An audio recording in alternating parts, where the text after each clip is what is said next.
Penyakit peripheral arterial disease atau disingkat PAD mungkin kita jarang mendengarnya.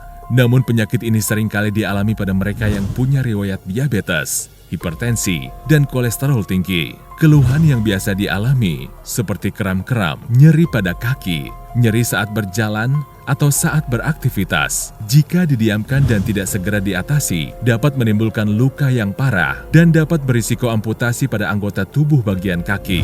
Mulai saat ini, jangan anggap remeh nyeri di kaki. Maka daripada itu, perlu kita ketahui lebih detail mengenai penyakit-penyakit peripheral arterial disease. Kita simak penjelasan Dr. Yudhistira Panji Santosa yang merupakan konsultan kardiovaskular dari Primaya Hospital.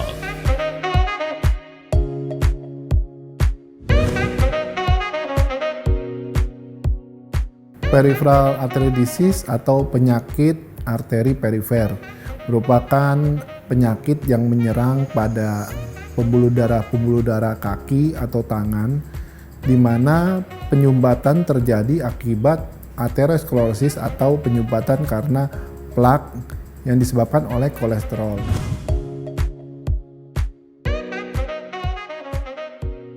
Peripheral arterial disease, faktor risikonya adalah merokok, kolesterol tinggi, kencing manis, penyakit ginjal, dan karena ada itu, maka bisa terjadi penyempitan di pembuluh darah kaki maupun tangan.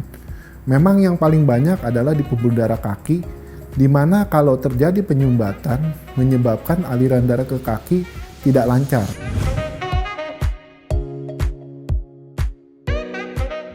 Penderita bisa menyebabkan adanya luka yang tidak sembuh, sehingga memerlukan adanya tindakan amputasi atau dilakukan pemotongan pada kaki.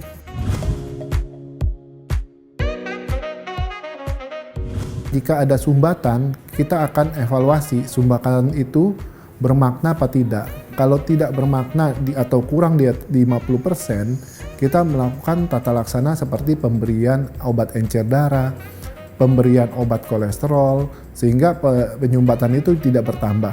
Tetapi kalau sudah 50% ke atas, sumbatan itu menyebabkan terjadi sumbatan mekanik sehingga aliran darah tidak lancar. Nah, memang untuk pengobatannya atau tata laksananya dilakukan dua. Satu secara operasi, kedua secara endovaskular. Endovaskular yang dikatakan kateter. Kalau operasi memang terdapat pada porsi tertentu. Kalau misalnya sumbatannya banyak, tidak bisa dilakukan endovaskular, mampetnya panjang dari ujung ke ujung, mau nggak mau operasi. Tetapi dengan tata laksana yang sekarang, yang terkini, endovaskular sangat maju. Nah, endovaskular adalah tindakan kateter. Jadi kita kateter ke kaki, jadi kita suntik di pembuluh darah kaki, kita masukkan selang, kemudian kita lakukan pelebaran dengan balon. Jika diperlukan di pembuluh darah besar dilakukan pemasangan cincin. Dengan adanya pasang cincin, akhirnya aliran darahnya tetap paten dan aliran darahnya lancar. Sehingga aliran darah lancar dan keluhan-keluhan pasien itu menjadi hilang, dan kalau misalnya ada luka jadi cepat sembuh. Setelah lukanya tidak ada perembasan atau tidak berdarah atau tidak ada komplikasi, beberapa jam pasien bisa pulang. Nah, kita dengan tindakan ini minimal kita mencegah pasien tidak terjadi diamputasi. Dengan tindakan ini penyembuhan menjadi lebih cepat sembuh karena aliran darahnya lebih lancar. Jadi apa yang kita kasih obat nyampe ke luka, apa yang kita kasih obat nyampe ke ujung jari. Padahal yang mampet kalau tidak dilakukan tindakan apa-apa, mau dikasih obat seberapa banyak, encer darah seberapa banyak, tidak sampai ke tempat yang luka atau yang infeksi tersebut. Di Primaya ini untuk menangani penyakit arteri perifer, kita mempunyai tim yang sangat lengkap. Baik tim untuk memastikan apakah ada sumbatan maupun tim untuk tata laksana.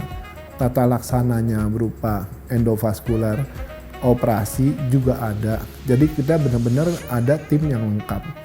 Kedua, kita mempunyai alat-alat yang lengkap.